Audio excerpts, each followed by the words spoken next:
ભાવનગર મહાનગરપાલિકાના solid waste વિભાગ દ્વારા લોકોમાં સૂકો અને ભીના કચરા વિશે જાગૃતિ આવે તે હેતુસર શહેરના અલગ અલગ વિસ્તારોમાં કાર્યક્રમ યોજવામાં આવી રહ્યો છે, જે અંતર્ગત કાર્યક્રમ યોજાય. ભાવનગર મહાનગરપાલિકાના સોલિડ વેસ્ટ વિભાગ દ્વારા શહેરના અલગ અલગ વોર્ડમાં જઈને સોલિડ વેસ્ટ વિભાગની ટીમ દ્વારા લોકોને એકઠા કરીને સૂકો કચરો એટલે માનવ નિર્મિત અને ભીનો કચરો એટલે કુદરતી કે જેમાં શાકભાજી વગેરે જેવી ચીજો આવે છે, ત્યારે તેનો નિકાલ કઈ રીતે કરવો તેની સમજણ પૂરી પાડવામાં આવી રહી છે. કમ્પોસ્ટ એટલે ઘરમાં જે ભીનો કચરો છે ને એનું કમ્પોસ્ટ કરવું, એનું ખાતર બનાવવું. બરાબર.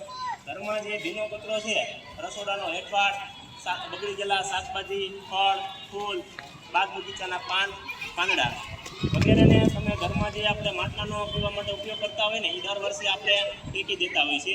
તો એ માટલું આપણે ઘરે સાચવીને રાખવાનું છે અને ભીનો કચરો જે થાય ને એને આ માટલામાં નાખી દેવાનું. એ માટલું ભરાઈ જાય એટલે એના ઉપર સહેજ અમથી માટીનું લેયર પાથરી દેવાનું.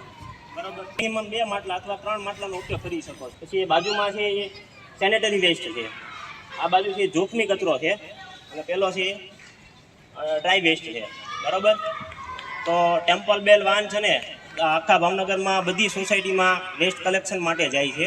તો આપણે સૌ છે ને કચરો ટેમ્પલ બેલમાં આપણા ઘરના માતા પિતા કે ભાઈ બહેન પણ આપણે આપણો આંગણું સાફ કરવાની વ્યવસ્થા તંત્ર આખું બધે ન પહોંચી શકે.